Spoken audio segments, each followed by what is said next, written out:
పదాలు తెలియని పెదవులకు అమృతవాక్యం అమ్మ. సంతానలేమి సమస్యతో బాధపడుతున్న ప్రతి స్త్రీమూర్తి బాధను మేము అర్థం చేసుకోగలం. ఫెటినైన్. నేను ఎంపీగా పోటీ చేస్తున్నా.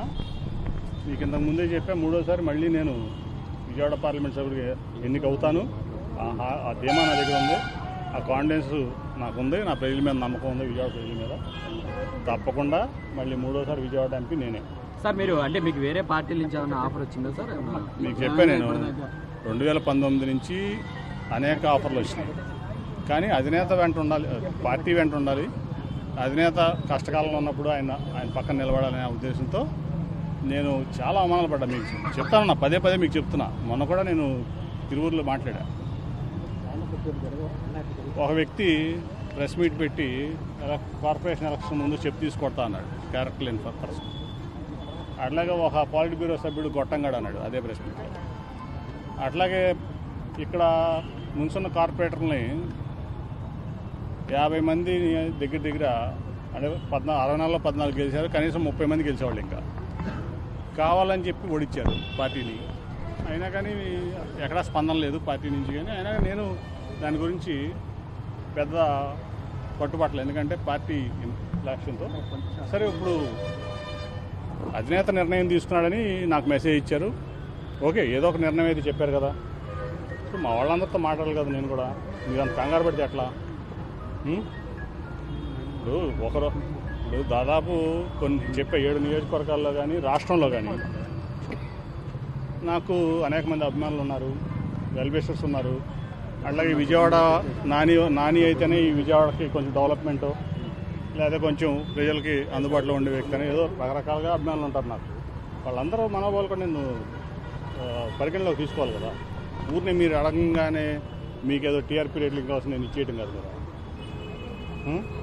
సార్, వైసీపీ ఎమ్మెల్యేలతో కలిసి మీరు అధికారిక కార్యక్రమాల్లో పాల్గొనడం వల్ల పట్ల కూడా అధినేత అసంతృప్తి వ్యక్తం చేశారని కూడా ప్రచారం. అవును, ఇప్పుడు మొన్న రేవంత్ రెడ్డి గారు తెలంగాణ ముఖ్యమంత్రి అయ్యారు కదా, ప్రధానమంత్రి గారికి కలవలేదా? కలిసాడా కలవలేదా? ఆయన బీజేపీ, ఈయన కాంగ్రెస్. మొన్న నేను ఎంపీగా పోటీ చేస్తున్నా. మీకు ఇంతకు ముందే చెప్పా, మూడోసారి మళ్ళీ నేను విజయవాడ పార్లమెంట్ సభ్యుడిగా ఎన్నిక అవుతాను. ఆ ధీమా నా దగ్గర ఉంది, ఆ కాన్ఫిడెన్స్ నాకు ఉంది, నా ప్రజల మీద నమ్మకం ఉంది, విజయవాడ ప్రజల మీద. తప్పకుండా మళ్ళీ మూడోసారి విజయవాడ ఎంపీ నేనే. సార్ మీరు అంటే మీకు వేరే పార్టీల నుంచి ఏమైనా ఆఫర్ వచ్చిందా సార్? మీకు చెప్పాను, నేను 2019 నుంచి అనేక ఆఫర్లు వచ్చినాయి. కానీ అధినేత వెంట ఉండాలి, పార్టీ వెంట ఉండాలి. అధినేత కష్టకాలంలో ఉన్నప్పుడు ఆయన పక్కన నిలబడాలనే ఉద్దేశంతో నేను చాలా అవమానాలు పడ్డా. మీకు చెప్తాను, నా పదే మీకు చెప్తున్నా. మొన్న కూడా నేను తిరువూరులో మాట్లాడా. ఒక వ్యక్తి ప్రెస్ మీట్ పెట్టి కార్పొరేషన్ ఎలక్షన్ ముందు చెప్పు తీసుకొడతా అన్నాడు, క్యారెక్టర్ లేని పర్సన్. అట్లాగే ఒక పాలిట్ బ్యూరో సభ్యుడు గొట్టంగాడు అన్నాడు అదే ప్రెస్ మీట్లో.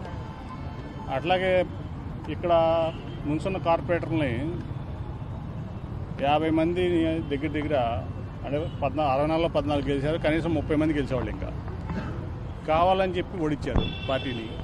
అయినా కానీ ఎక్కడా స్పందన లేదు పార్టీ నుంచి. కానీ అయినా నేను దాని గురించి పెద్ద పట్టుబట్టలేదు, ఎందుకంటే పార్టీ లక్ష్యంతో. సరే, ఇప్పుడు అధినేత నిర్ణయం తీసుకున్నాడని నాకు మెసేజ్ ఇచ్చారు. ఓకే, ఏదో ఒక నిర్ణయం అయితే చెప్పారు కదా. ఇప్పుడు మా వాళ్ళందరితో మాట్లాడాలి కదా నేను కూడా. మీరు అంత కంగారు పడితే ఎట్లా? ఇప్పుడు దాదాపు కొన్ని చెప్పే 7 నియోజకవర్గాల్లో కానీ రాష్ట్రంలో కానీ నాకు అనేక మంది అభిమానులు ఉన్నారు, వెల్విషర్స్ ఉన్నారు. అట్లాగే విజయవాడ నాని అయితేనే ఈ విజయవాడకి కొంచెం డెవలప్మెంటు, లేదా కొంచెం ప్రజలకి అందుబాటులో ఉండే వ్యక్తి అని ఏదో రకరకాలుగా అభిమానులు ఉంటారు నాకు. వాళ్ళందరూ మనోభావాలు కూడా నేను పరిగణలోకి తీసుకోవాలి కదా. ఊరిని మీరు అడగంగానే మీకేదో టీఆర్పీ రేట్లు కావాల్సి నేను ఇచ్చేయటం కాదు కదా. సార్, వైసీపీ ఎమ్మెల్యేలతో కలిసి మీరు అధికారిక కార్యక్రమాల్లో పాల్గొనడం వల్ల పట్ల కూడా అధినేత అసంతృప్తి వ్యక్తం చేశారని కూడా ప్రచారం. అవును, ఇప్పుడు మొన్న రేవంత్ రెడ్డి గారు తెలంగాణ ముఖ్యమంత్రి అయ్యారు కదా, ప్రధానమంత్రి గారికి కలవలేదా? కలిసాడా కలవలేదా? ఆయన బీజేపీ, ఈయన కాంగ్రెస్.